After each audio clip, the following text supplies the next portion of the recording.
প্রথমেই আমি স্বাগত জানাই মৌসুমি ডিলাইটফুল ক্রিয়েশনে।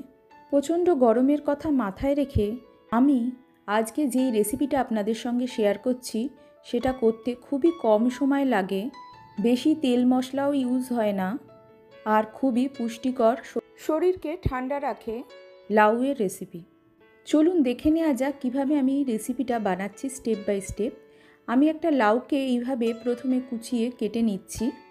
সামান্য একটু অর্ধেক মালার একটা নারকেলকে নিচ্ছি, আর কয়েকটা লাল লাল দেখে কাঁচা লঙ্কাকে নিয়ে আমি গ্রাইন্ডারে পেস্ট একটা বানিয়ে নিচ্ছি। দেখুন এইভাবে পেস্টটা আমি বানিয়ে নিয়েছি।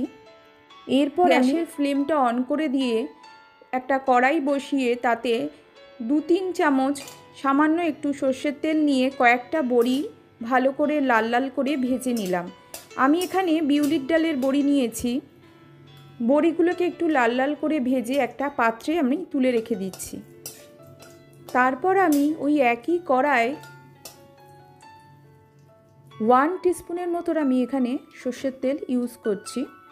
ফোড়ন হিসেবে আমি দিয়ে দিচ্ছি 1 টিস্পুন গোটা কালো সর্ষে, আর একটা শুকনো লঙ্কাকে ছিঁড়ে দিয়ে দিচ্ছি। ফোড়নটা থেকে সুন্দর গন্ধ একটা বেরোলে বুঝবেন ফোড়নটা হয়ে গেছে। সেই সময় আমি দিয়ে দিচ্ছি কুচিয়ে রাখা লাউয়ের টুকরোগুলোকে।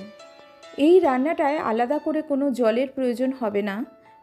লাউ থেকে যেই জলটা বেরোচ্ছে সেই জলেই এই রান্নাটা হবে, তাই চাপা দিয়ে গ্যাসটাকে সিমে করে দিয়ে রান্নাটা আমাদের করতে হবে।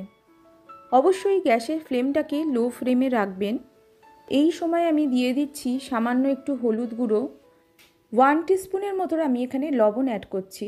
আপনারা যে যেরকম লবণ খান সেই অনুযায়ী লবণের স্বাদটাকে অ্যাডজাস্ট করে নেবেন।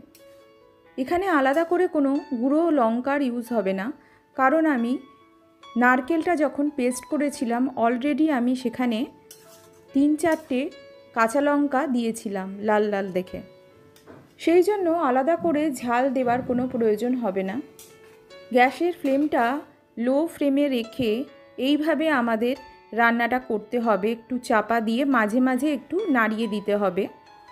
লাউ থেকে যেই জল বেরোবে সেই জলেই রান্নাটা হবে, এবং লাউয়ের পরিমাণটা আস্তে আস্তে ধীরে ধীরে কমে আসবে, জলটাও শুকিয়ে যাবে, তখন বুঝবেন রান্নাটা হয়ে গেছে। সেই সময় আমি অ্যাড করছি নারকেলের সামান্য দুধ, এখানে অ্যাড করছি। আলাদা করে জল দেবার কোনো প্রয়োজন নেই। যদি আপনাদের নারকেলের দুধ না থাকে তাহলে আপনারা অল্প একটু এমনি দুধ ইউজ করতে পারেন, তবে আমি এখানে নারকেলের দুধই দিচ্ছি। দুধটা দেওয়ার পর সামান্য নাড়াচাড়া করে নিচ্ছি। নারকেল আর কাঁচা লঙ্কা যে পেস্টটা করে রেখেছিলাম সেই পেস্টটা আমি এখানে দিয়ে দিচ্ছি। একটু নাড়াচাড়া করে নিচ্ছি। আমি এখানে 2-4 মিনিট নাড়াচাড়া করার পর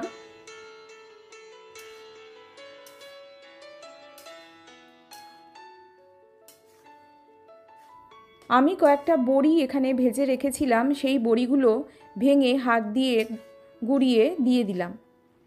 তারপর কড়াইতে সামান্য একটু নাড়াচাড়া করার পরই আমাদের রেসিপিটা রেডি হয়ে গেছে।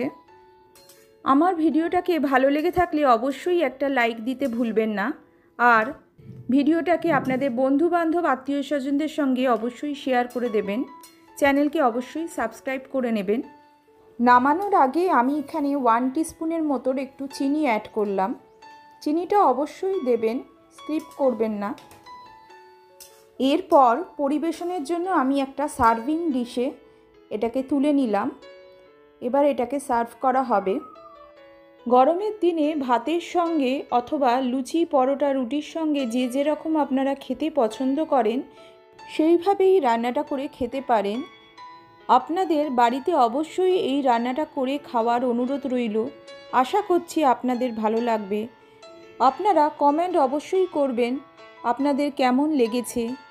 আমার চ্যানেলকে অবশ্যই সাবস্ক্রাইব করে নেবার অনুরোধ রইল। আজকের মতো এখানেই শেষ করছি। দেখা হবে আবার অন্য কোনো ভিডিওতে। ভালো থাকবেন, সুস্থ থাকবেন। Thank you.